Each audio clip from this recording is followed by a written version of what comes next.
1, 2, 1, 1, 2. Amarillito al lado de allí, de la puerta. Entonces yo vengo, prendo ese pulsador. Por ejemplo, si lo prendo por atrás, ¿sí lo ves? Y enciendo. Sonido 1, 2, 1,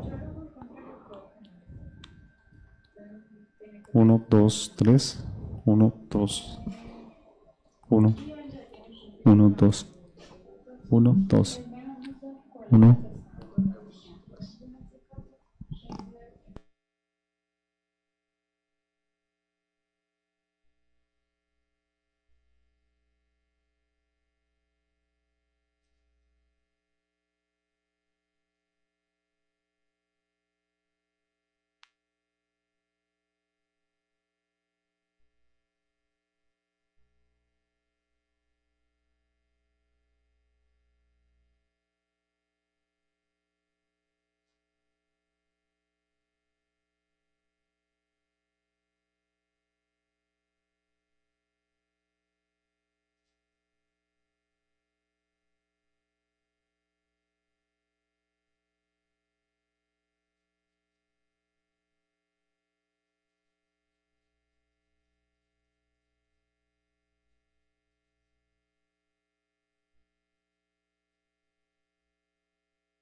Sí.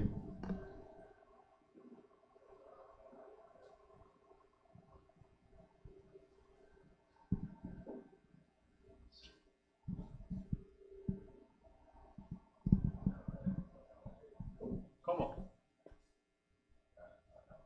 Ahí está transmitiendo, yo lo tengo.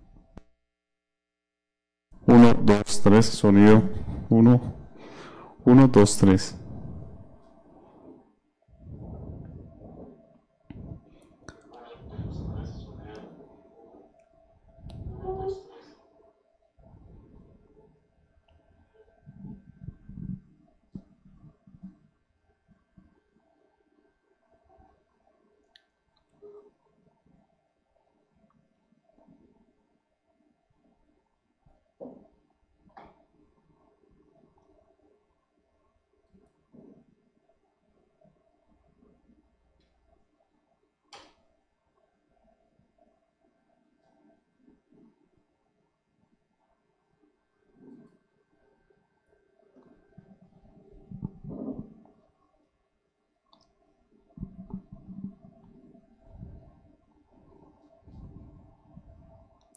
Sonido 1, 2, 3. 1, 1, 2, 3. Sonido.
Uno, dos, sonido. Uno, dos, tres. Sí se oye, Michael. No me diga que no se oye. Uno, dos.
Good morning.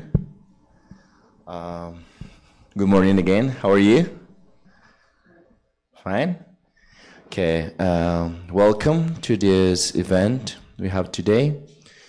My name is Julian Zapata. I'm the English coordinator.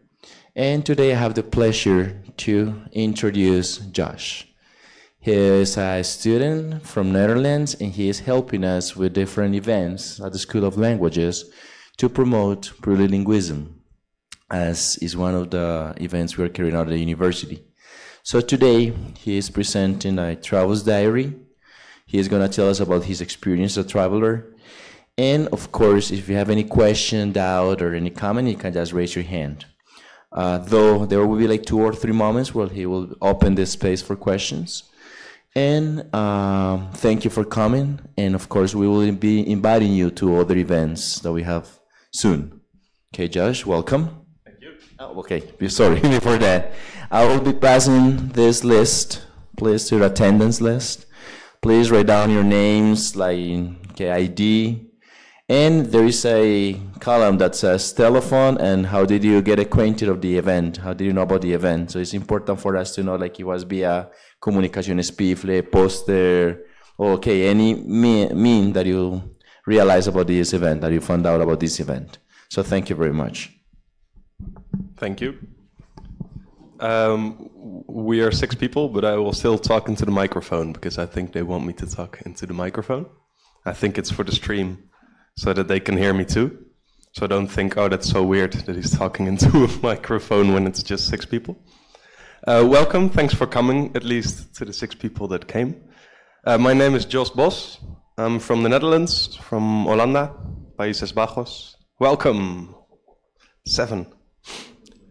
And I've traveled mostly in Africa. So what I want to talk about today is I want to talk about the countries that I visited in Africa. And I took a lot of pictures, as far as I took my pictures to Colombia with me.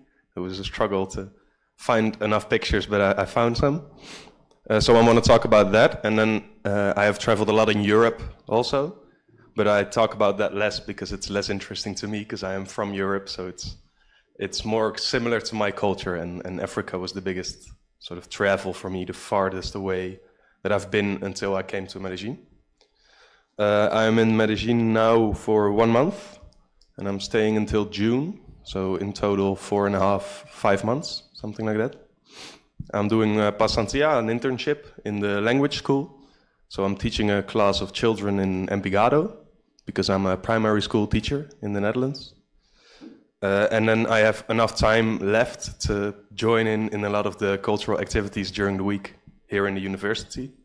So, for example, yesterday we had a conversation club for the language school, and then I've been to the radio show, the taxi radio show in different languages, and I've been invited to all the cineforums, where I've seen at least one of you in the cineforums, with Professor Luca McIntyre, who does in the room next door, I think once a month, watching a movie in English and talking about it.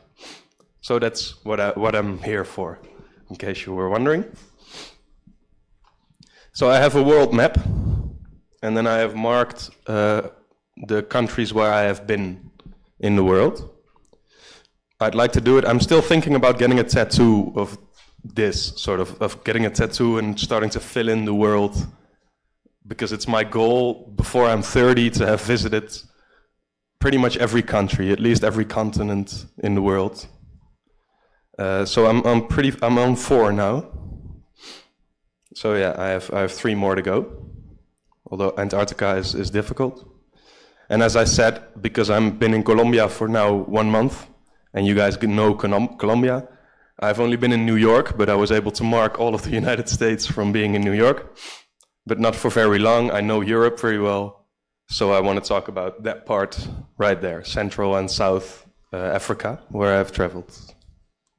And if you have any questions, please don't hesitate to interrupt me, or if I'm going too fast, tell me. If the English is too fast, please tell me. I'm practicing Spanish, so I can do a little bit.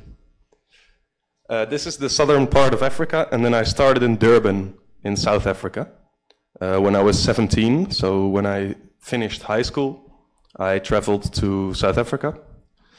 And I didn't want to be that young and just go backpacking, just go traveling around. So I wanted a place to start and a place to learn about the culture, which is why I went to Durban, which is all the way in the east. And a little background on South Africa, it used to have what they call apartheid. So until 1997, off the top of my head, about 20 years ago, black people in the country had less rights than white people, and there was official segregation. So black people were not allowed to own property, and they were not allowed to be on the same bus, on the same beach, on the same school as the white people in the country. That changed in 1997, but it is still sort of there in the culture. So if you are in the east, in Durban, there will be a lot more black people, African people. And the more you go to the west, the more Europeans will be living there, or ex-Europeans, or children of colonialists, something like that. So the language will change as well. By the time you get to Cape Town, it's Dutch, because people from the Netherlands colonized South Africa, killed a lot of people, and then we left again. And the people that stayed near Cape Town. This is Dutch, so we say Kaapstad. In English, it's Cape Town. So there you will find a lot more white people, and it's a lot more European than that. But the part where I was in Durban, it was pretty African, you could say. And then I made this travel. So after staying 2 months in Durban, I traveled along the coast, because it's the only good road there is in the country. And I was 17, so I couldn't really get a car and go across the country. I had to stick to the big roads. So there's one highway, which is along the coast. It's 2 lanes. So you can go one way, and if someone is slow in front of you, you cannot pass them very easily. You have to wait until the road gets a little bit bigger. So this is where I started. I started in an orphanage. So I did volunteer work, so that I would have a basis, and so that I would have a place to learn about the country a little bit. So these are some of the children in that orphanage. And then the orphanage is built up of houses. So there were 11 houses with 5 or 6 children in each house.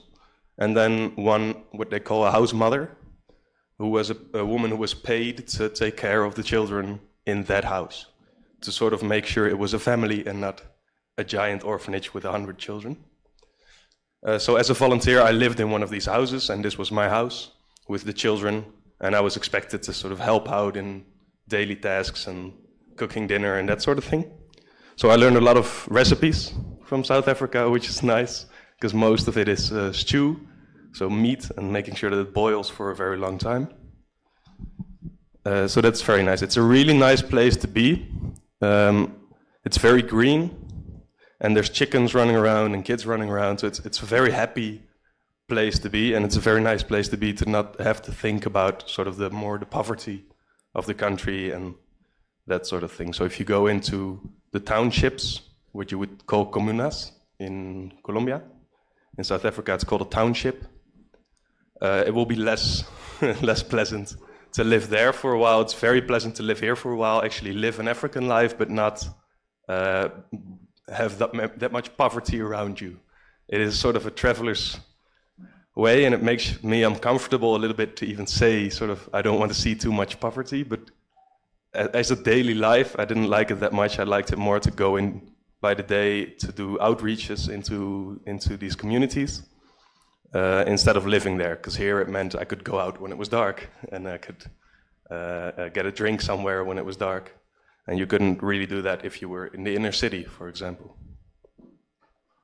So this is the distant shot. So this is the orphanage from a distance. So you could see that it is a bunch of small houses and then a school there. So I was asked to teach in the school, even though I was just out of high school and not a teacher, but they asked if I could teach in the school. And it's where I decided I wanted to be a primary school teacher, which is why when I came back, I started to study to be a primary school teacher. And then I have a video, because you have to see some culture, of course. So this is a dance. The area that I was in, it's called KwaZulu-Natal. So Durban is the capital city of KwaZulu-Natal. And that's the Zulu area. So the original native people of this area are called the Zulu. They were in the Zulu War. So if you ever want to read about a war, the Zulu War is a very interesting war to read about. It was the war between the local Africans and the British colonists. So the British colonists with guns on horses and the African locals with shields and spears, and they won. So it's a very interesting war to read about. And this is a war dance that they would do. So it's about showing strength, and it's with an African drum in the background, which you cannot see, but it's a woman on this side playing a big drum. And then it is one of the school classes is dance. So the kids have to learn the local dance. The idea is to be exact as possible, stomping your foot on the ground exactly on the beat. And you will see mostly the girls are good at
Spanish is not that good. What do you want me to hit? Your Spanish is better. Which one will not break the computer? Accept? Yeah, it's your fault. If it breaks now, it's your fault. Okay, perfect, thank you. Alright, so in the background of that video you could see the orphanage where I was working, and you can see, I think, you could see that it is a very nice place to be as a child, even though all these children are orphans, they have no parents, or they were abused in some way, and they were taken away from their parents. Even though it is a very nice place to be there, as opposed to a public orphanage in the country, where a lot of kids are put together without really a lot of care. The idea is give them education and they will be fine, and the care part is a lot less. It's also the first place I saw sugar cane. So I ate sugar cane out of bags, like cane sugar, but I never saw sugar cane. You have it in Colombia, I've seen it here in the street as well, so it's not a surprise to you guys. It was my big shock that there's like fields of sugar cane around, and when we would walk with the kids, they would just pick one out and break it and start chewing on the sugar cane. That was new to me, so that was sort of my interesting thing to tell people in the Netherlands when I came back.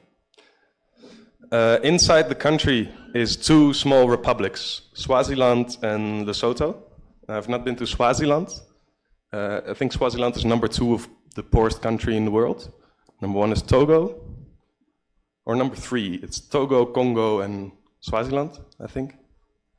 So it's very small. Lesotho is a little bit richer, but not rich. And it's in the mountains, which again, it's not very special to you guys, but it was very special to me that it was in the mountains. So the whole country is above 2,000 meters. So we traveled there, and it takes about a day and a half in a jeep to get up to the mountains and into the country, which is very beautiful. It's called the Drakensbergen, the mountains, which again, it's a Dutch word because we were colonists there and we messed up the country. So it's called Drakensbergen because all the mountains look like a dragon, and draak is dragon in Dutch, and berg is mountain, so it's like the dragon mountain. because if you take a view all the way around, it would look like a giant dragon sleeping with sort of all the mountains going like this. And then what I love about traveling in Africa is wherever you go in a small village, just because you have a different skin color and they don't see that a lot, everyone's going to run up. Because of that and because they're bored, like as you can see, there's nothing to do here. This is it. It's not like I had my back to a shopping mall or something. There was nothing. That was their house. So as soon as you sort of walk around trying to find a store to buy something to cook or whatever, you will have instantly a lot of children around you, a lot of adults around you. And we actually didn't have to buy dinner. They just invited us to eat with them. And we ate there. So that's one of the things I love about Africa. And it's, as I've been told, I've not experienced it that much. It's one of the things that's great about Colombia as well, and about South America, that people are very friendly and very inviting, and if you are in the smaller areas, you will be invited to a lot of things, maybe to a wedding or maybe to a birthday or something like that.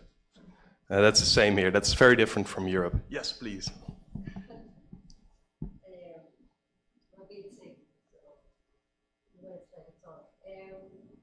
You, at the beginning, you said something about the languages. Mm-hmm.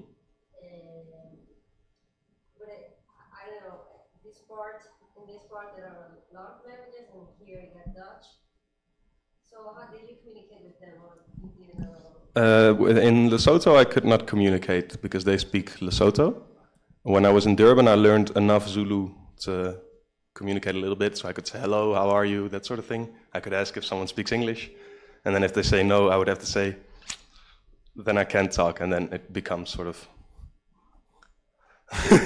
yeah, trying to sign out. No, South Africa has 11 official languages. 11. Yeah. But English is the main one. So official means, for example, we went to a courtroom with one of the children, and then the courtroom, the trial has to be in English. So the judge and the lawyer, they have to speak in English. But the people in the courtroom all have a right to any of those 11 languages. So there is translators in the courtroom, and they can translate to any of those languages. But the school's education is English, and government is English. All the forms are English, but if you want, you can have any of the other languages because they're official. I don't know how Zulu is written though, because it's the Zulu and Xhosa are the two tribal languages of KwaZulu-Natal, where I was at, and they are the languages. So I don't know if they write that down actually at all. But it was very difficult. It was very difficult teaching as well, because a lot of names have some click in them, and the kids don't listen if you don't use that click, because it will be a different name. So if I was angry at a child or something, they usually would just ignore me because I said the name wrong, and they're like, oh, it's not me, it's not me. So a famous name for girls, for example, is Nobile. I think you write NQ Obile. But in the Q, they have to put a... So whenever there's an N or an M and then a Q, then you have to say... So then it's Nobile. But you cannot scream Nobile. So if she's far away, there's no way. You have to just go Nobile, and then she won't listen. So... Yeah, so that's... Yeah, I practiced a lot, actually, for that. But that's easier in the Zulu. So if there's the next door, sort of, is the Xhosa language, and I'm not even pronouncing that right, because with the X you have to inhale. So it's Xhosa, something like that. It's very impossible if you don't grow up speaking this language. But they have a lot more clicks. Every word will have some click or some musical thing. It is actually very nice to listen to that language because it's so different, and there's no words in common with Latin or Germanic languages, so you will not understand anything people say. That makes it interesting. Yeah, please. How do you represent graphically those sounds? I don't know. I just know from the Nobile, because I had 4 Nobiles in my class. I know that it was a Q. So it was NQ and then Obile. I know from like the Central and Southern African languages are called the Bantu language. That's like you have Latin and Germanic. These are Bantu. So they're all similar. The biggest is Swahili. Swahili is the biggest Bantu language. And I know that they all use the structure where if a word is singular, it has an M or an N. in the beginning, and if it's plural, it will have, for example, BA. So I remember in Uganda, which we're coming to, a white person, or officially an English person, was a Mzungu. Mzungu, and then if it's a lot of them, it's Bazungu, which is pretty easy to remember. It's just the same, but it's plural or singular. They use that. It's similar to where if something is singular or plural, in a noun, for like a car, it's a car. If it's more cars, it's car. So it's one car and it's 20 car, which is also a very easy way to remember. You don't have to use the grammar that much. You can just repeat the word and they will understand it's more than one. Yeah. Did I answer the questions? Perfect. So this is the travel by this point. So if you go along the southern coast of South Africa, which is the southernmost point of the continent of Africa, you get to the wild coast. And it's called the wild coast because there's no swimming in the wild coast, because you will get beaten to the rocks. And this part is pretty famous historically because it was where the ships used to have to go around to get to Asia, the European ships. They would have to go all the way around Africa, around these kinds of coasts. So there's a lot of shipwrecks from the colonial days, a lot of British, a lot of Dutch, some Spanish ships that shipwrecked on this coast because it was a very dangerous coast. And there's a lot of sharks in the water. So on the southernmost point of Africa is the border between the Atlantic and the Indian Ocean. And I was on the side of the Indian Ocean at this point, which is warm water. It's really nice to swim in if there is a beach. And there's a lot of sharks because it's warm water, so it's tropical sharks. As soon as you get to the Atlantic Ocean, it's cold water, and you get the great white sharks, which are the really, really big ones. But it also means that there's no other sharks, because there's great white sharks and they eat all the other sharks. So we had to do a cage dive, which is diving into the water in a cage so that the sharks won't eat you. We had to do that on the Indian Ocean because there's more chance of seeing a shark. If you want to see a great white shark, you have to spend the whole day on the ocean trying to find like the fin sticking out of the water. And as soon as you find it, throw the cage in the water, get in and try to see it. And here we could just throw some fish in the water and they would all come. I think we had 20 sharks around the cage. So that was really cool and very touristic as well, but you have to do something touristic when you travel. And then this is the parts of the wild coast where the water has gone back a little bit. There's a lot of caves, and there was a lot of artists living in the caves that you could visit, and they would make a home into the cave, take all the shellfish and stuff that they found on the sea and decorate the cave. This was because of a law, as I understood, in South Africa. If you've been somewhere for 3 months or longer and no one has chased you away, you can claim that land, which was sort of a way of giving the native African people more right to take back their land from the white colonist people. So if you were somewhere 3 months and maybe your cows have been eating the grass there for 3 months, then you can go to the municipality, you can say, I've been there 3 months, no one chased me away, and you can take that land. So a lot of people did this with the caves, and they would build a house in those caves. And then this is one of the shipwrecks on the southernmost point. And I learned there actually, this is where the story of the Flying Dutchman comes from. Do you know the pirate story of the Flying Dutchman? It's in SpongeBob as well. Do you guys watch SpongeBob in Colombia? No, you don't have SpongeBob? SpongeBob, the cartoon of the sponge living in a pineapple, in a piña. Well, the Flying Dutchman, it's also in Pirates of the Caribbean, by the way, the Johnny Depp movie, where it's the guy with the tentacle face, Davy Jones. He's the captain of the Flying Dutchman. So it was a ship from the Netherlands, so it was Dutch, and it's not this one, but it was somewhere in that water. Like you could go to see the official Flying Dutchman. I don't think there was actually ghosts, but so every town had sort of a ship like this, and they had some ghost story about that ship and about what crashed there. So I think this was a ship that it was transporting coffee, and that's all the coffee sort of washed up on shore, And that's why the village where I was at this time, it was called Coffee Bay because of all the coffee. And they had a lot of coffee for a while, which is nice because coffee doesn't grow in South Africa, it grows in Central Africa. So it was like new to most of these people. But they all of a sudden had a lot of coffee. So they drank coffee for like a year and then they never saw coffee again for the rest of their lives. And then the last thing you have to do in South Africa is go to the national parks. So that's what South Africa is very famous for. It's why they are very touristic. It's because they have very beautiful, but also very safe and very good national parks. There is a lot of people trying to shoot down the elephants and that sort of thing. So you can see some of that, but they don't really pose a threat to tourists, just to elephants and to rhinoceros and to all the animals. So this is where you will find most of the white people, and it's where you find most of the tourists, is watching elephants cross the road. And then usually you would have to go camping. So this is a picture I took from my tent after we had a barbecue. So this is the barbecue, and there was some chicken bones on the ground. And I used the flash to see what was out there, and I didn't sleep that night. It was, yeah.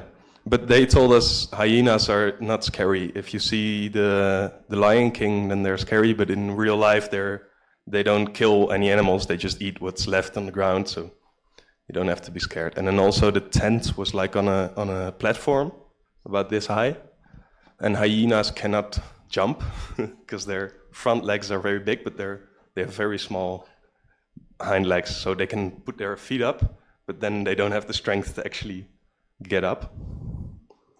So they told us to be more scared of the baboons, which are the monkeys, because people feed the baboons and then they come towards you. I actually had that. I went to Cape Town last, and in Cape Town they have a very big problem with the baboons, because people feed the baboons and then the baboons come into the city. So there are signs everywhere that say, watch out, baboons are very dangerous, and don't feed the baboons. And I kept asking people, all right, they're dangerous, I will watch out. What if they do attack me? But nobody was able to tell me what to do when they attack you. They only come up with facts like they are 6 times stronger than a grown man. It's like, thanks, but that doesn't help me either. So what do I have to do when they attack? They don't tell you, it's just, I guess, run, but be careful of the baboons. So I didn't get attacked, that was a good thing. But it was a big threat to children. Like a certain number of children in the city are attacked every year by baboons because they're about the same size, so yeah, the baboons might get angry. And then I think the last picture is Robben Island. So this is the bay of Cape Town. And then I think about 10 kilometers out of the coast is an island, Robben Island, which is where Nelson Mandela was in prison for 27 years.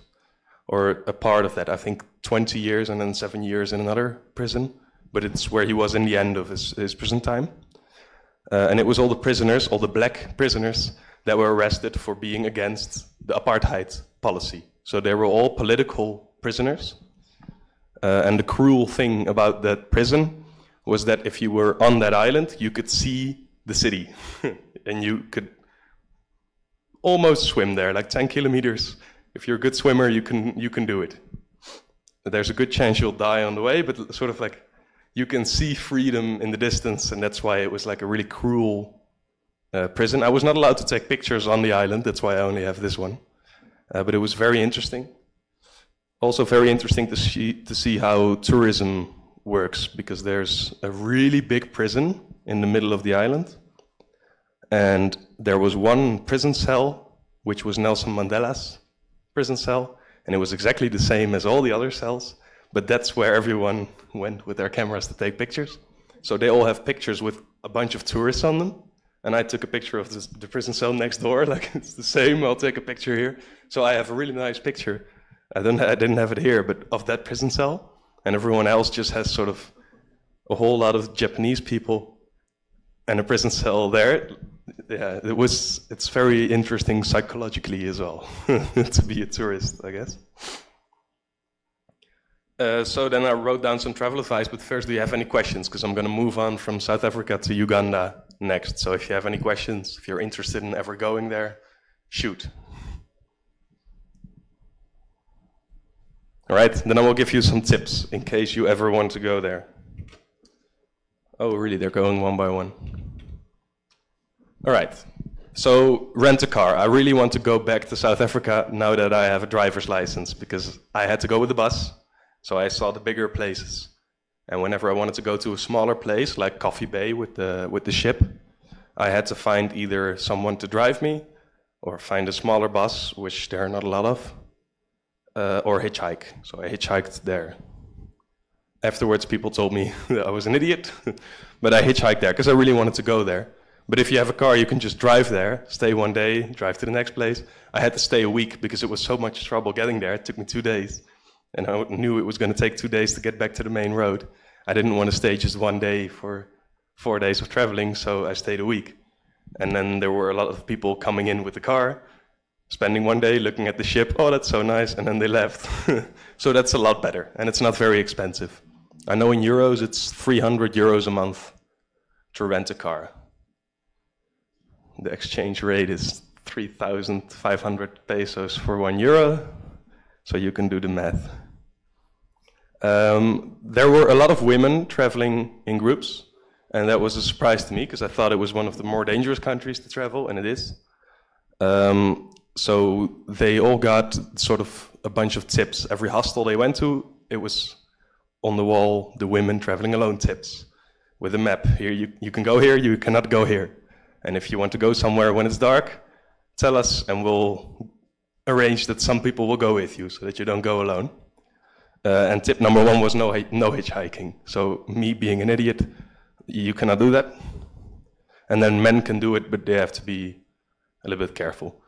I heard it's illegal in Colombia to hitchhike. Yeah? It was in Spain, it was officially illegal. But here people told me as well, don't do it. Don't go by the road and hitchhike if you want to go somewhere. I don't know if you guys have any tips for me on that. It's dangerous? All right. But dangerous for people stealing your stuff. Something like that. All right. No, because in Europe it's very popular for students if they want to travel around Europe. Most countries it's legal.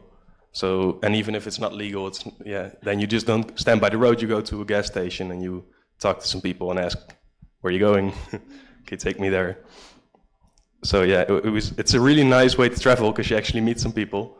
But all the people I was in the car with in South Africa just gave me advice never to do it again. And I kept telling them, yeah, but you're so nice. And the last guy was also really nice, so why not? So yeah. You have to visit natural parks, and you have to go early because it gets really hot in the day. That's advice for me. It's maybe not advice for you because you're more used to hot weather, but I was not. So you have to go early, and it gets more busy, and the animals all hide when it's sunny. They all hide in the shade, and you cannot see them. And if you go early in the morning or late in the night, then they will come out.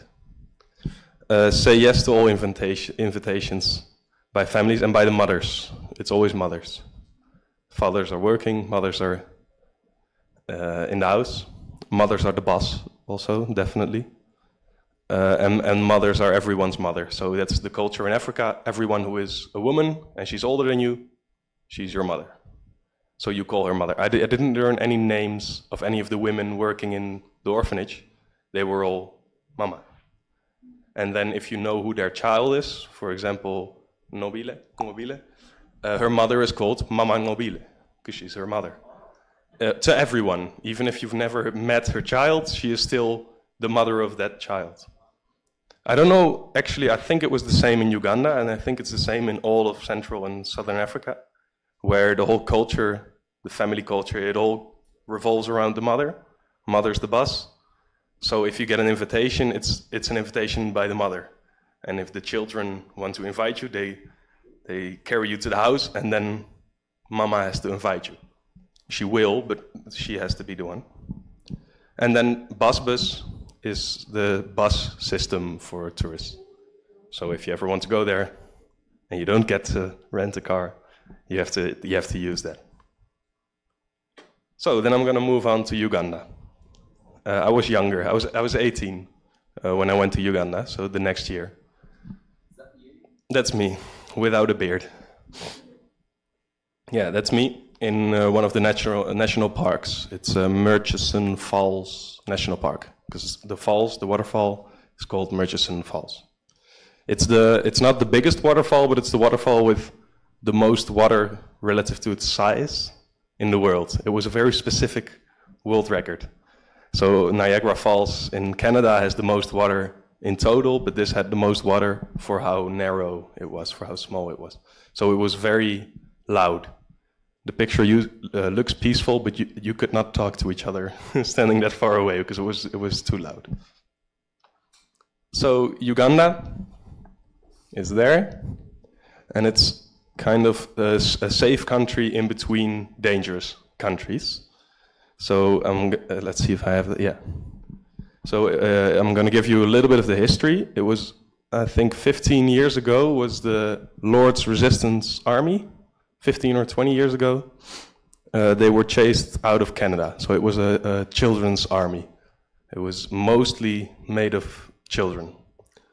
That means one generation is just missing in the whole country. There was just one generation was taken away by Joseph Kony, made into an army, given guns, and taken away. So there were kids and there were adults, but there were no teens when I was there. They were all, by that point, in Central African Republic, mostly. So because of that, children are sort of angels there. Everyone wants a new generation, so if you were younger than 20, you were very special in that country. And I worked in Masaka, which is not on the map. So Kampala is the capital, and Entebbe is the airport, and it's where the president lives. And between the two is the only road, really good road in the country, because the president has to go from home to work every day. So they build a good road there. And there is a lot of shops next to the road because the Queen of England visited in 2007. And when she visited, they wanted to look nice. So they built shopping malls all along that road between the two cities. So the Queen would think, oh, this looks so nice here. They're all empty now. Like 1 year after the Queen left, no one goes there to buy things because it's too expensive. So no one could keep their shop open. So it's just an empty road. I think there was every morning the road was swept with brooms so that the president could drive along the road. And then there was one really bad road from the north to the south and one from south to north. And the rest of the lines you see are mostly dirt roads or very, very old asphalt roads. So I was in the city of Masaka, which is here. It's not on the map. It's very small, but it was there. It's the kind of safe country, at least in the center. Along the borders, it's a lot more dangerous. But on this side, you have the Democratic Republic of Congo, which is a false name because it's not very democratic, but they wanted to seem democratic, so they called themselves the Democratic Republic of Congo. And then Southern Sudan is in the north, and Tanzania is in the south. And those are three countries with a pretty bad reputation on human rights and on safety and that sort of thing. And then Uganda is sort of the middle, and then Kenya is on that side. And Kenya is the tourist country in Central Africa because of the Maasai National Park, where there's a lot of lions. So people who want to see lions, they have to go to Kenya, and they usually skip Uganda. So as far as tourists go to Uganda, they go to the south, here, to the Virunga Park, because that's the last place where mountain gorillas exist in the wild. I think it's 150 or something. I know they all have a name, so it's not very many of them, because we could name them all. But it's the only place in the world where you can see gorillas, and it's one of the few places where you can see chimpanzees in the wild. And it's very expensive. I didn't do it because it's very, very expensive. I think even you had to get permission from the government. That cost, I think, $500 to get permission. And then you had to go there and book like a hiking tour, which was at least $200 as well. And that's a good thing because they don't want too many people visiting the last wild gorillas in the world, because then they won't be wild anymore. At some point, it will become a zoo if everyone goes there and looks at the gorillas. So it has to be a guided hiking tour, and you have to have permission. And there can only, I think, 10 people a day or something can go there. Which it's a good thing. It means only rich people can go there, but it's a good thing that not a lot of people can go there. So I went to that park, but we just visited the chimpanzees because there's sort of enough of those, so we could see them. Masaka, and this is the travels I made from there. So I used Masaka as my hometown, and then I went to different places, came back. So there's a few places I don't have pictures of, so I want to talk about those. Jinja is the beginning of the Nile River. So the Nile River, for the most part, it's in Egypt, all the way in the north. And it runs pretty close to the pyramids in Egypt. But it starts in the Lake Victoria, which is this big lake. It's the biggest lake of Africa. It looks like a sea when you're standing next to it. It has waves, it even has tides. So in the morning the water is higher, and in the evening it's lower. So it's a really big lake, and that's the beginning of the Nile River. It's called the White Nile on this side. And at some point it goes into southern Sudan, and then northern Sudan, and then it becomes the Blue Nile. And the Blue Nile is the one that goes on to Egypt. And the White Nile is supposed to be the best place in the world for wild water rafting. So go in a raft with 10 people on a sort of a rubber boat, and you will get a paddle, and yeah. But I didn't have those pictures, so sorry. And the other lines that I drew were a park that I have pictures of, a national park here, and then we went into Tanzania to a refugee camp. So there was a camp on the border where they needed advice on education, and they needed some projects that we offered. Like sexual education we were doing in different schools, health education, hygiene education, that sort of projects. And they wanted one of those in the refugee camp, so we visited that. I couldn't take pictures there either because it was a political, I don't know how you call that. It's like a no man's land, because it's not officially Tanzania, it's not officially Uganda, so they didn't want us to take pictures there. I worked for the Foundation of Hope organization. Wow, that went loud all of a sudden. I went to the Foundation of Hope organization, which you can see on the shirt of my colleague from there. And what was special in a lot of the villages when we visited is that I had a digital camera, and nobody there had a digital camera. So whenever we visited, the day would usually end with me taking all the school pictures for all the kids and all the parents. So all the parents would come out. There's a lot more people that are not on the picture. Must have been like 100 people at least.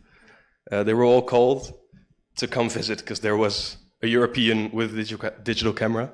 So I spent a lot of days on the computer sort of organizing all the maps of this is this school, this is this school, because it was the only chance in a long time to get a picture of yourself digitally taken and brought to sort of the person in the village with a computer, who would then have all the pictures for the school, and they could maybe organize their Facebook page or something like that.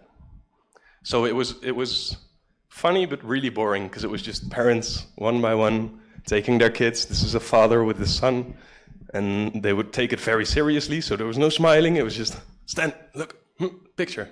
And then the next person could come, and the next person, and the next person. It was like an hour and a half or 2 hours every day taking pictures of people in schools. But that's not the main aim of the project. So the project is for the children living on the street in this small city. So these are the street boys. And the deal that we had with the street boys was we would cook them lunch, but they could only get lunch if they washed their clothes, and then took an hour of English class, an hour of mathematics class, and then they got lunch. So that they wouldn't just come, get lunch, and leave, but we could have some influence on them. We could make sure that they would wash their clothes, wash themselves, get some education, and then we would give some food. Which was very interesting. It was very interesting to me to learn that all the kids, even my class in the Netherlands, my class in Envigado, or street boys in Central Africa, doesn't really matter. As soon as they sit down, they start making jokes with each other, and they're annoying, and and it's all the same. It doesn't really matter that much. Like psychologically, there was more struggles with these kids, obviously, than some relatively rich kids in the Netherlands or some relatively rich kids even in Envigado that I teach. But when it comes to just teaching the class, these kids are no more smart or no more stupid than any other kids in the world. So that was very, very interesting to me. I didn't really have an expectation, but if I have one, I probably would have thought it would be more difficult to teach these kids English or something like that. And that's not the case at all. Or I would have thought maybe they were less motivated or less interested. And if anything, they are far more motivated to learn. Because if anyone understands the value of education, it's people who have no education.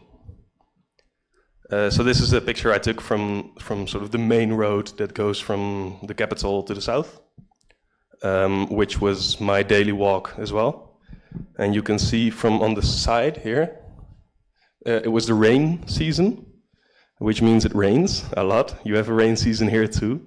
I was here after the rain season, so I didn't get to experience the rain season here. I think there's one in April, again, a small one. You're supposed to have a small one somewhere in the middle as well. Yeah. So here they have a really, really big one as well until February, I think, like 2 or 3 months. And the rest of the year it's just dry. So that's why it's green now, because it has just been the rain season. It also means not a lot was getting done, because when it rains, nothing happens. Nothing. No buses drive, no cars drive, no stores open, no schools open. Because this is the roads, and most transportation is on motorbikes, and if it rains on this road, you cannot go on this road. And then this is the big road, like the main road. All the other ones are like bumpy forest roads. There's just no way to get to where you're going, so there's just nothing happening.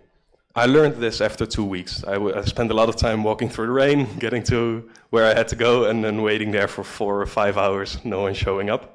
And then when it stopped raining after an hour, someone would come, say good morning at 5 in the evening, and yeah, they didn't tell me. They just assumed it was everywhere in the world, that nothing happens when it rains. Yeah, it was actually an interesting thing in this country, at least, because it's a very, very, very poor country, and especially in the villages, people didn't get a lot of opportunities to see foreigners. They would maybe see someone from the neighboring countries, but nobody had, in the villages, at least in the schools, nobody had seen a different skin color before. So I would start answering questions before we did our lessons, because otherwise I knew I wouldn't have their attention, because they would be thinking about how I have a different skin color and what happened and whatever. And one of the questions I got asked most is, can white people get AIDS? And can white people get HIV? Because they thought that was just not possible, which was a good segue into our lessons. It's like, yeah, we can. We have less of it in Europe because, and then we would give a lesson about condom use or a lesson about safety, that sort of thing. And then I would get a lot of questions if I came in an airplane, which makes sense. And they were very interested by my hair, the hair on my legs and the hair on my arms, because people from Uganda are very dark skin colors. So you do not see the hair on the men that much. So the children were like picking on my hair a lot, because they were very, very interested. How the hell does that happen? I don't understand that. And this is then one of the street boys.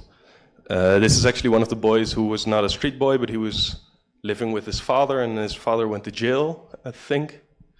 So we had to find his mother. So he stayed with us for, I think, a month or 2 months, and then we located his mother and brought him there. And it's very interesting. I was looking through my pictures, and they're smiling in all the pictures. Like, they live on the streets. I say they stay with us, but they didn't sleep with us. There was no beds, there was no dormitory. So they get lunch from us, and then if I would go into the city or the village to get food later in the evening, later in the afternoon, these boys would have found a job for that day somewhere. So a lot of them would be, for example, washing vegetables for some restaurants or something like that. They would get a little bit of money, but definitely less than 3,000 pesos compared for a day's work. And then get some food, something to eat, and then find some place in the street to sleep. And then the next morning, try to find something in the morning, come to us. something like that. So it changed, my class changed every day. And then the kids who were not there probably found a job for that day, had something to do, could make a little bit of money. And the kids who couldn't find a job that day, they came to the school and they got some education that day. There was no children there all week.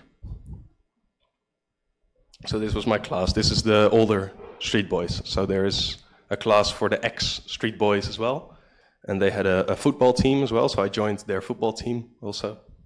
Most of them sold food on the street, and that's what got them off of the street, was selling food on the street. So most of these boys had one house together and then slept in the same room, but it's a lot better than sleeping on the street. So that's very, very nice actually. They actually like climbed the ladder from youth to adulthood, where they got to be sort of members of society instead of being sort of street rats that everyone hates. So that was very interesting. You may be wondering why there's no street girls in any of the pictures. You didn't see any street girls. The street boys would come to our project, something like that. I think I saw 2 times a girl visiting. She would just get some food and would have to leave again because there was just too much prostitution, too much physical abuse, too much sexual abuse. So there was not a lot of street girls, because usually there would have been some men who took in the woman, either a good man or a bad man, but at some point the women would have been taken into a house and the boys would have been either ignored or beaten or something like that, but they would be left on the street. And a girl left on the street is just worse off. So we didn't see them a lot in the country and in the project. So this is the village. This is where I would have to walk on this road. This is also, here you can see better why nothing happens when it rains, because it's not raining now even, but if it's gonna be raining, you're gonna fall a lot. And this picture actually, the MTN mobile points to the only internet cafe in the village. So if there was going to be electricity, there was going to be internet there. And usually it would be 2 or 3 hours a day that they would have electricity and they would have internet. And I still experience this because I have a lot of people from the project on Facebook. And 1 hour every week or so, I get a lot of messages from a lot of people in Uganda. Most of them are just, hi, how are you? And then a whole lot of talk about God or about Maria or Jesus or something like that. And they just want me to answer something, and then they can go back to their family and they say, I talked to someone in Holland today, and that will be so proud of that they spent like, well, it's not a lot of money, but relatively it's quite a lot of money going there, paying money for internet, hoping there's electricity, and then they just spam everyone on Facebook that they have, and they just go, greetings from me and greetings from me to you, and best wishes and blessings, and someone wished me Happy New Year last week, because it's been since New Year that they could have some internet. Happy New Year, yeah, you too.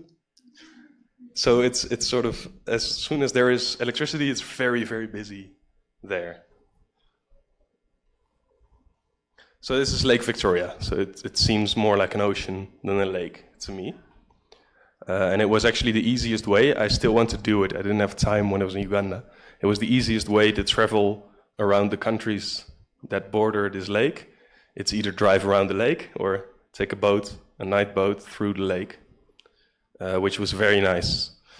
There was no swimming because there was parasites in the lake, and it used to be very tropical. There used to be a lot of fish, and then Europeans, us, we came to Africa, and then some European guy put bass, which is a fish, the bass fish.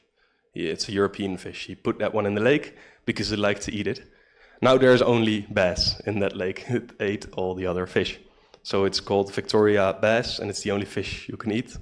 And there's a lot of it, so it's free. You can just fish it whenever you want. You don't have to get like a permit. You can just fish out that fish. And all the restaurants have that same fish. It doesn't taste bad, but for 4 months, then at some point you get sick of the Victoria bass. And it was like really a shame, because it was one of the most diverse lakes in the world.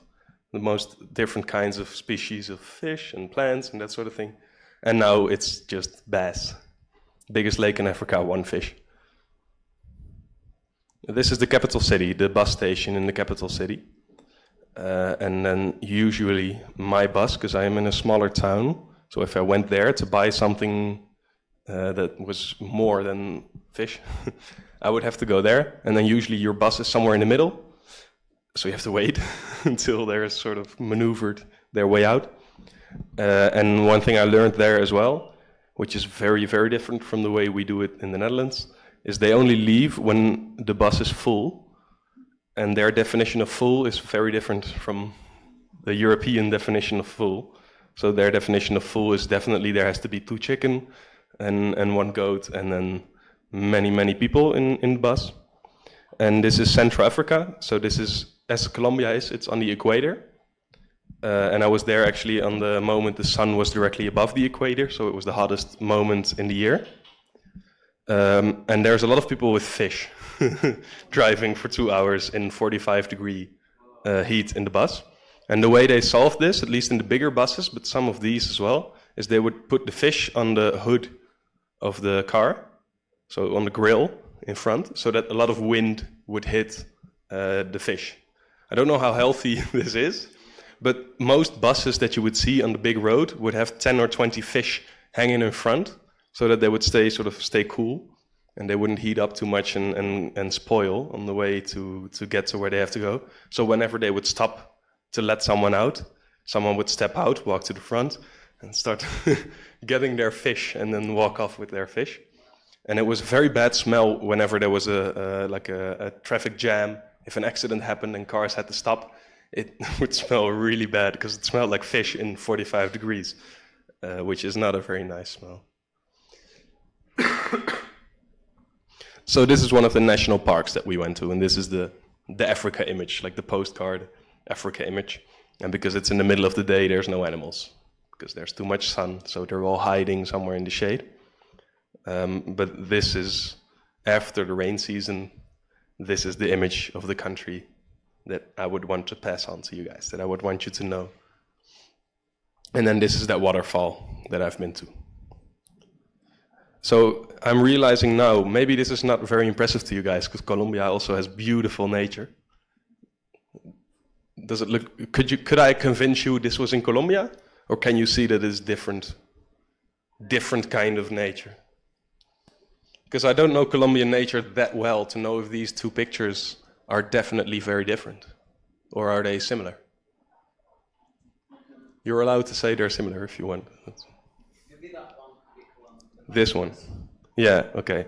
So like, because this is more African plains, like the open plains, where you would imagine the Lion King happening. Yeah. Yeah, this one, I agree. This one could probably be in Colombia. So to me, a European, this was like a different planet to be in this kind of nature. I've talked about this before in conversation clubs, but the Netherlands, it's flat. There is no mountains at all. We have one hill that we call a mountain, but it's not a mountain by the scientific definition, because it's, I think, 150 meters above the sea. 150 above the sea. And we call that mountain, but it's not officially a mountain. That's our highest point, and then our lowest point is 15 meters below the sea. And that's sort of our whole range. So this waterfall, if this was the sea, sort of the ground level, it's already higher than the highest point in my country. It's just this waterfall falling down. So that's, yeah, you have no places in the Netherlands where water falls down. It's just a river, it just goes from the left to the right. It doesn't fall down anywhere because there's no mountains or no difference in height. So that's a different planet for me. Whenever I see a waterfall, I'm so impressed by that. So, any questions about Uganda at all? Or the countries around it? I've been to Tanzania as well. How do you manage with the temperature? I took a lot of cold showers. Like there was no warm water, and that was a good thing. I do the same here actually, because it's very hot to me in Medellin as well. So when I'm teaching or when I'm doing something like this, I'm wearing jeans, and that's the hell for me to wear jeans here. Like it's really. And then when I'm in the metro, for example, yesterday I was in Envigado, and I was taking the metro back around 2 or 3, I think, and it was a lot of people, and it was very crowded, and I was sweating So then when I come home, I just turn on the cold shower and I go tss, and then I get out of the shower and I'm good again. So it's not for cleaning, it's just for cooling down. I did the same there. So it's the only place where I ever felt like I was going to be overheated, because it was one of the hottest days, I think 45 degrees. And then we had a football training with the street boys, because we did that once a week, because they wanted to be a football team. We said, sure, but then we have to eat before we go, and then we go there. And I was sort of too proud to admit that I was too hot to run, so I was doing the warming up with them and running around, and at some point I just passed out in the shadow, like, leave me here and do nothing. Julian. Josh, Yes. So what is wondering, like, how do you get there? I mean, do you need a visa or a special paper to get into this country, so like a passport or just No. special license? No, 3-month tourist visa, and it counts for volunteer work counts as tourism in most countries. So both South Africa and Uganda, it was a 3-month tourist visa.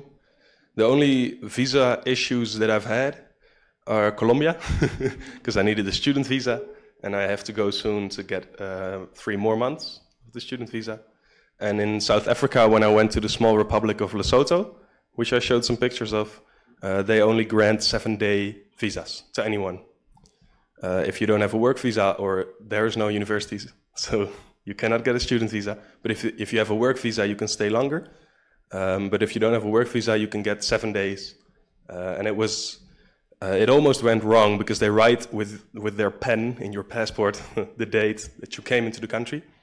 When we came into the country, there was how do you call that in English? Like the check on the border.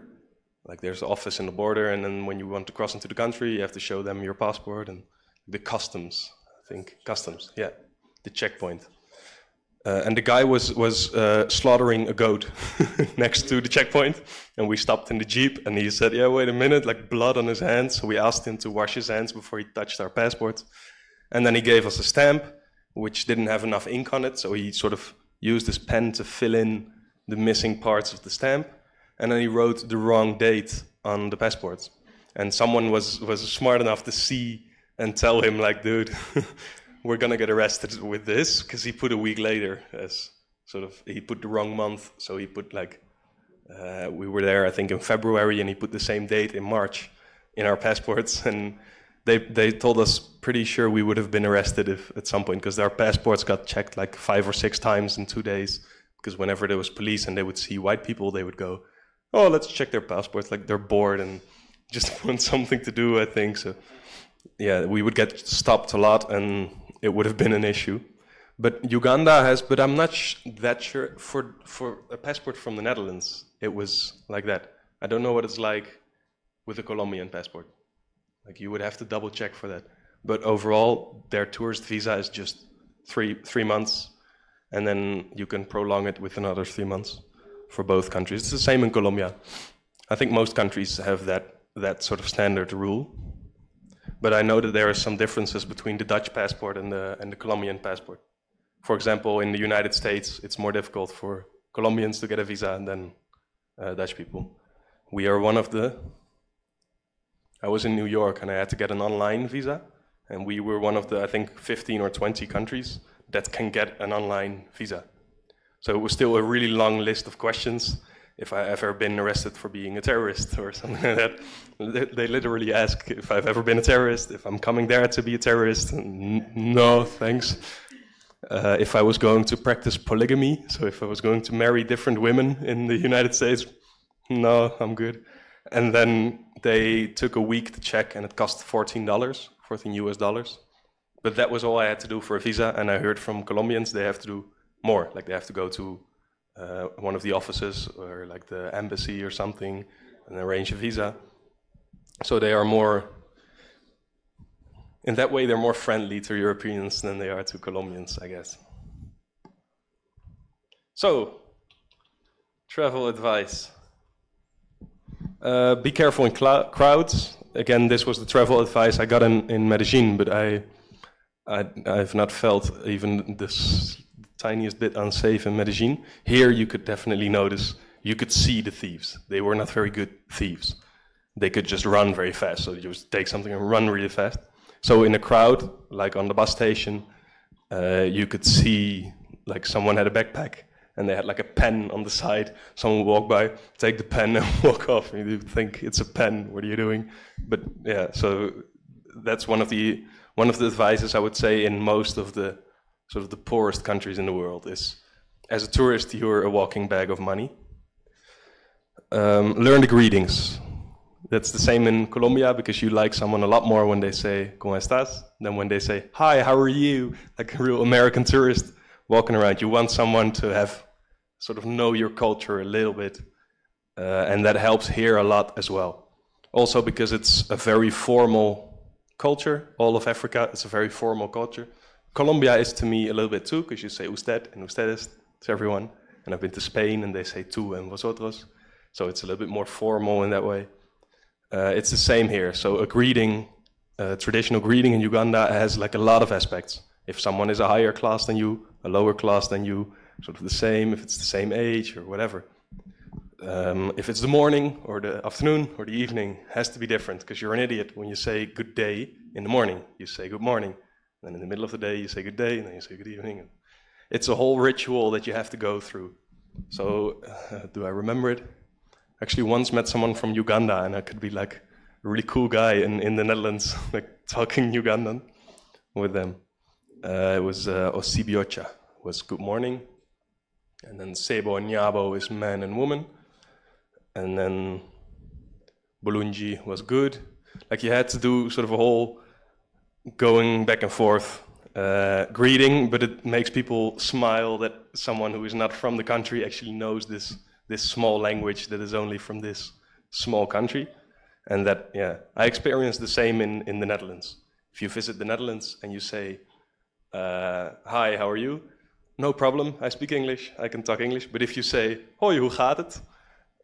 Even if it's with a really bad accent, which is the Dutch way of saying, hi, how are you? I can guess that you just read it online and tried it out, but I'm still happy. Like, oh, you're interested in my language, thanks so much. And then I will talk in English and help you out. But yeah, it's just really nice way to show people that you respect their culture, to show people you're interested and all that. In most of Central Africa, people have more of a connection with their clan than they do with their ethnicity, with their country. So they don't feel like Ugandans. And they shouldn't, because they're only Uganda because some English people like literally took a map, drew a line and said, you're a country now. But there was a lot of clans and a lot of smaller villages that were sort of their own country in that area. And this is for most of Africa, this is the case, but in Central Africa, Central and North Africa, it's very extreme. I don't know if you've ever checked out the map of Africa, very concentrated, but Egypt, for example, and Namibia in the south, they are like they have straight lines. They literally took like one of the mathematical lines on the earth and just said, that many degrees, border, that many degrees, border. Doesn't matter if there's rivers, mountains, no problem. It's just, we decide. So people they belong to a clan, and most clans have an animal. So I was adopted by the lion clan, which was the Ntale clan, I think, if I'm saying it correctly. Which didn't mean anything to me, but it helped people out to understand that I was in that village. So if I went to a school, they would ask, what clan are you? And I would say, I'm from Europe, but here I am the lion clan. And then they would understand, okay, you live in that village or something like that. In Uganda, homosexuality is illegal and you can get arrested. They changed that law when I was there, and it was an international big controversy. But it was also very aggressive towards homosexuals. So I hope they solve it soon. But the advice I got right away from everyone was, just don't talk about it, because they don't understand. They don't want to understand anything about homosexuality. And they couldn't recognize it either, because a friend of mine was traveling with for a little bit. He was very openly gay, and he was a very feminine man. They didn't notice at all. They don't know what a homosexual is, who he is. They just know they don't want it, and it's illegal. So you can get, I think, up to 30 years in prison for being a homosexual, not for committing a homosexual act or anything like that, just for being homosexual. I don't know how they prove it, but it is one of the new laws. It got to a pretty aggressive point when I was there, actually. So in the capital, there was actually homosexual men being burnt alive in the streets, which caused a lot of international chaos. And I think it was Obama back then, and Obama stopped helping the country at some point, stopped sending the army in to say they have to change the law, but they haven't done it until now. And again, say yes to any invitations, because any funeral, wedding, birthday in Central Africa is for everyone. Everyone's welcome. So when you have a wedding, you have to make sure there's enough food for everyone in the village and everyone who might visit the village. So whenever we went to a village, there was usually some party, some birthday, something going on, and you could visit.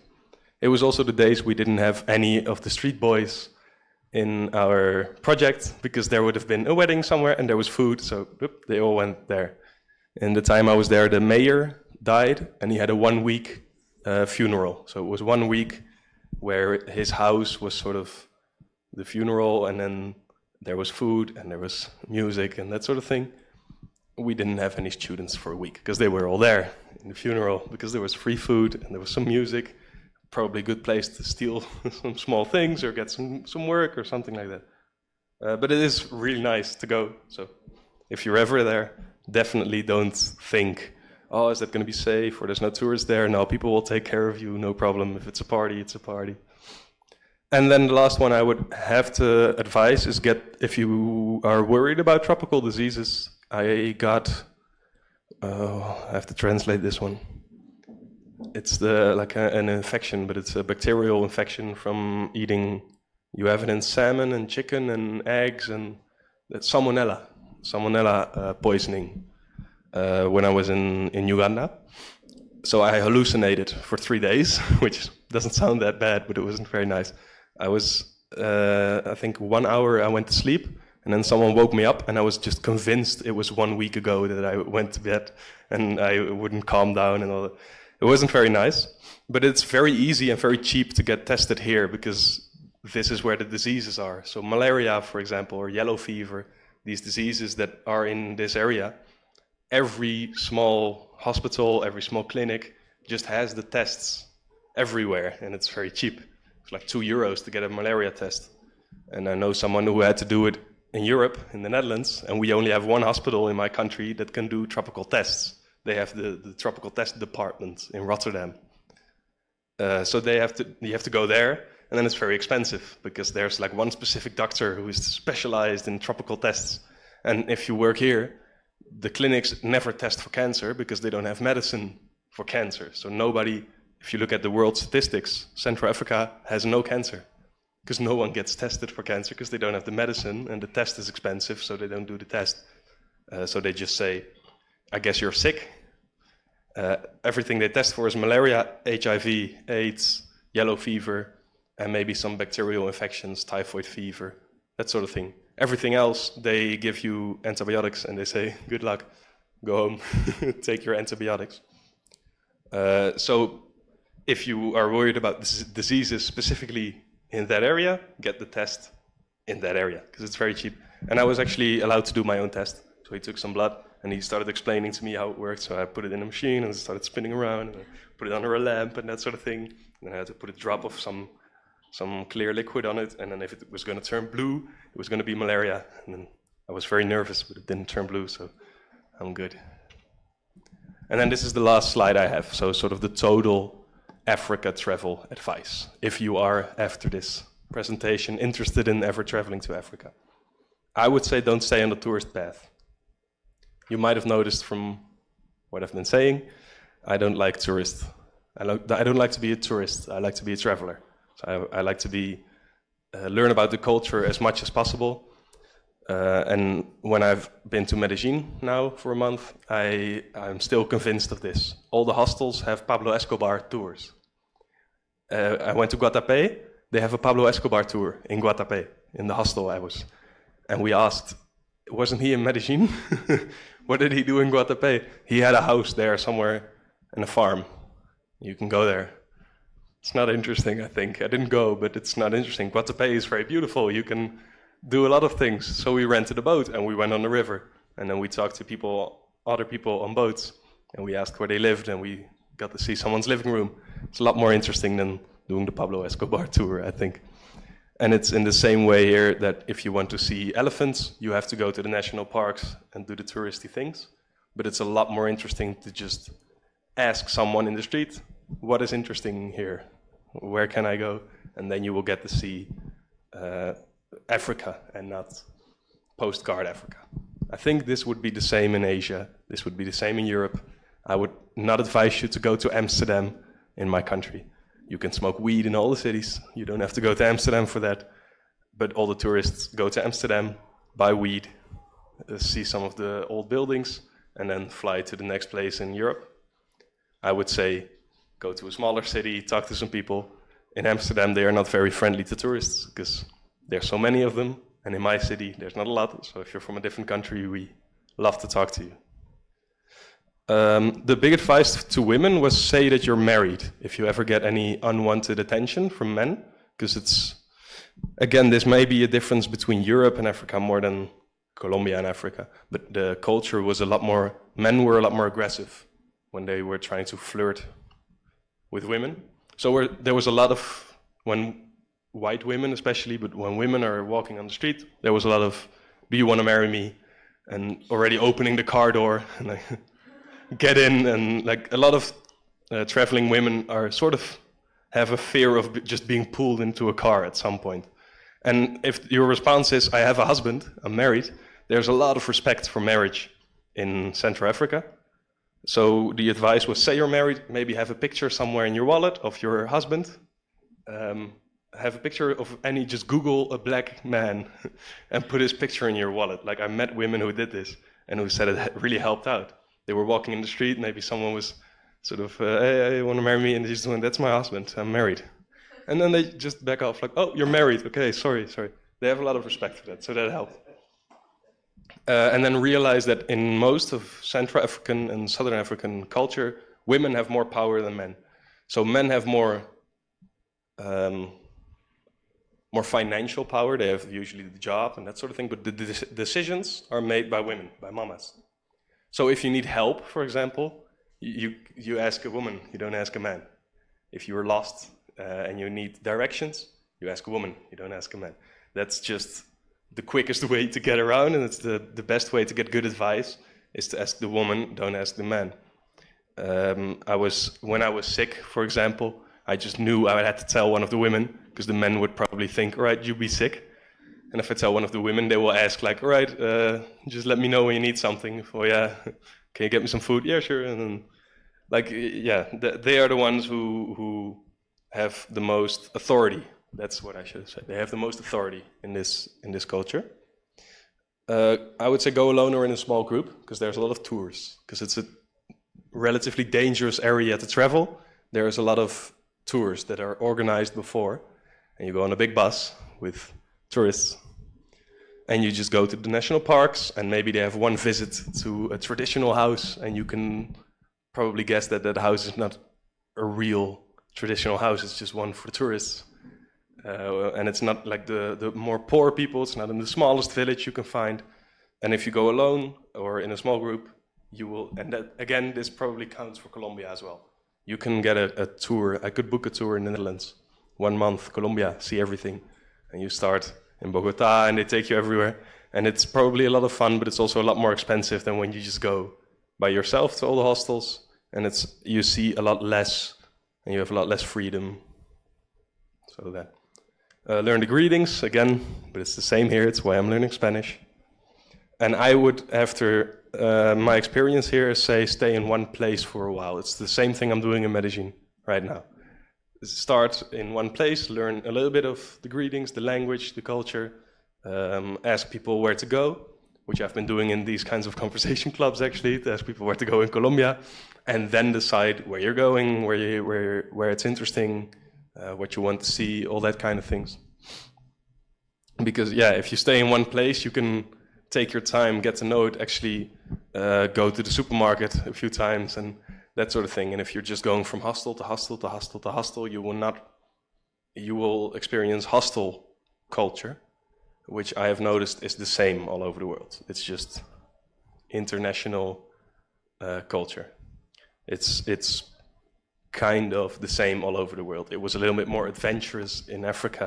The people were a little more adventurous than they are in Europe in a hostel. But it usually boils down to being American, United States culture. There's a lot of beer pong in hostels, for example, the drinking game where you bounce a ping pong ball into a cup of beer.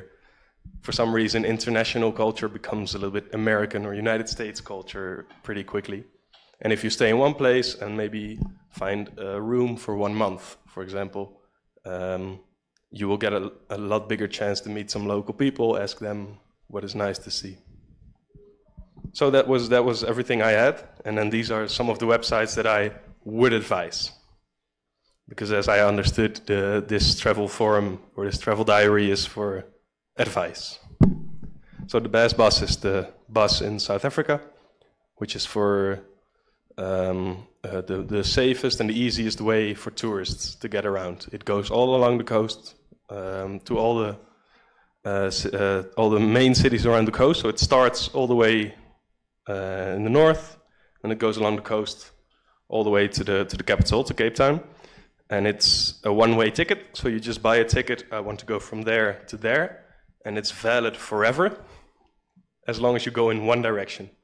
So you are in one town here, and you call them, you say, I want to go to the next town. So they pick you up, and they bring you to the next town. So they go once a day that way, and they go once a day that way along the coast. So that's a really easy way. You don't have to spend any time finding buses, hitchhiking, anything like that. You just know you have transportation. You just have to let them know, I'm here now, I want to go there. Lonely Planet. You guys know the Lonely Planet? It's a series of books. So most countries and areas have a Lonely Planet version. So I have the Colombia Lonely Planet. Don't think I have it here, I think it's in my house. But I have the Colombia Lonely Planet. So it's the most famous travel guide in the world. And then usually they put some countries together. So the one for Uganda, it's Uganda, Kenya and Tanzania together in one book. And they have a website and there's a forum.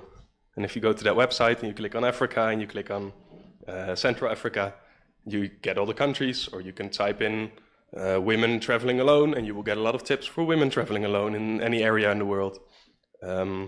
If you type in Colombia, you will get some tips about Colombia. But not that you need them, but I typed in Colombia and I got some tips about Colombia. For example, they said don't live in Poblado, because if you want to see Colombian culture or Medellin culture, Poblado is nice, but it's a lot of expats. Maybe try to find a place in Laureles or in Envigado or something like that, which is why I live in Laureles. Volunteer Forever is one of the online platforms, because I used Dutch volunteering organizations for both of these travels, and they don't take international volunteers, they take Dutch volunteers, and then those go to these projects that I went to. But this is an online international platform, excuse me, international platform where you can find volunteer work around the world. My only tip for that is make sure that you find a non-profit organization, because there's a big industry in volunteer work, sort of tourist volunteer work, and it's doing some social damage, especially in Central Africa, where some orphanages, the children are not orphans, but there's so much money coming in from people who want to volunteer with orphans in Africa that they just sort of, people just drop their children there for the day, and it's sort of like a petting zoo almost.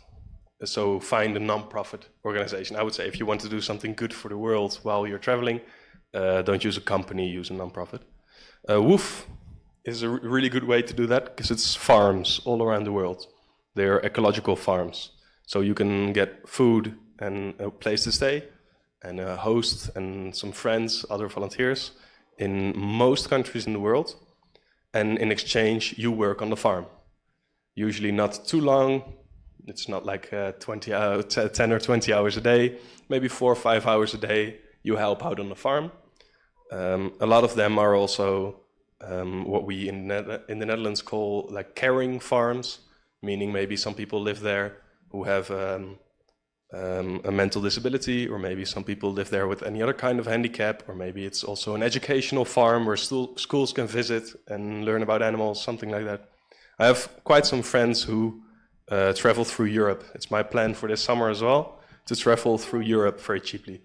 Because, for example, in Greece, there's a lot, and in Italy, there's a lot of these farms where you can find online what their farm is. You can find a little story about the owner of the farm. You can give them a phone call or send them a message.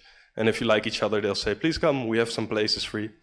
It's sort of a free hostel in exchange for working there. Specifically for Central Africa, the LRA crisis tracker tracks all the activity of the Lord's Resistance Army, which is the child army that's still active there. So you can check if the area you want to go to has had any.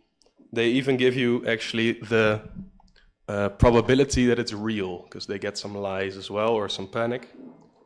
So they always type, the website always says if they are, I like to track this just to sort of realize how big this issue still is. But they give you bubbles, and you can see the last one was March 4th, which was one of these, I guess. And they give you sort of, this was what happened. The map report, they say it's definitely true. It was the LRA, it was in the morning, and it was one villager abducted, adult male. So it was just one abduction in Central Africa. So you can check in this way, sort of, where is this? Is this where I want to go? Maybe I should not go there if you are in Central Africa. They are mostly out of Uganda now, but here is southern Sudan, so in the north of Uganda. So this is still Uganda. So along the border, there is still some abductions, and we used this when we went to the national parks, because there's less police in the national parks. So before we went, we would have to check, was there any abductions, and was it this army?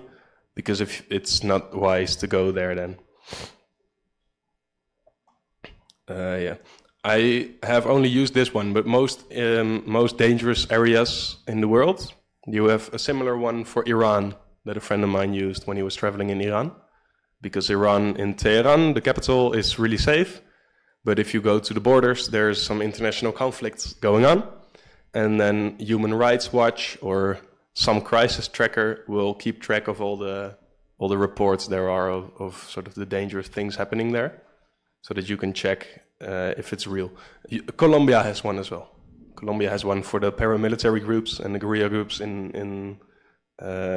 but it's not anywhere near here. But they have a crisis tracker as well, which tourists can use to see, do I want to go now, or maybe I will wait 1 month and then go there. And then the last one is couch surfing. I don't know if you guys know couch surfing at all. It's very popular in Europe. We want to do it soon. We're going to Jardin this weekend, and we found a place to couch surf in Jardin, which you can be either a host or guest on couch surfing. And it just means you are offering a free place to sleep. So you just tell people, I have a couch, and you can sleep on it if you want. You can sleep on my sofa. And then you have to make an account, and you have to say what kind of person you are, so that when you ask people, can I sleep on your couch? They can say, no, because you're a Nazi or whatever. Like, they can see on your profile maybe if they would like you or if they would not like you. So you can say, oh, maybe I love reggae music, and I love drinking alcohol and something like that. And then I could think, oh, that sounds like a nice Colombian person. Please come sleep on my couch. This is a tip for all around the world. In Central Africa, there is no couch surfing because there's not a lot of internet. South Africa, there is. In the Netherlands, there is a lot of couch surfing. So if you write down enough information about yourself and you want a cheap place to stay and you want to meet actually a Dutch person, I have a good friend actually, a girl who has a couch surfer almost every weekend. She has some person from another country visiting, and she always brings them to the bar we're going or to anywhere, so that they can meet some Dutch people, and they sleep there for free. It's mostly because she just likes being a tour guide as well, so she shows them around the city. That's what it can be really nice. It can also be not as nice. Maybe it's someone you meet who is not very nice, then you leave the next day, find someone else. That's how life works, I guess. But usually these would be the people who are a little more extroverted, a little bit more social, that really want to meet new people, and they will not be sort of, there's no way of making money with this. So they actually all do it because they like to meet people from different countries. Any questions? Because otherwise, that's all I have. Were you guys able to understand the English well? Perfect. Okay, thank you, Josh. Thank you very much. It was such a great presentation. I think we learned a lot. Thank you guys for coming, and we will be inviting you for next events coming. Next week we have another event, and we are almost having an event every week, right? 1 or 2 events in English, either here or in the in Escuela de Idiomas library, but we're having lots of events that you can come because they are free, right? Thank you for coming once and again. Thank you very much, and see you later, guys. Nothing this week. One next week. Josh, congratulations. It was great. Yeah, it was awesome.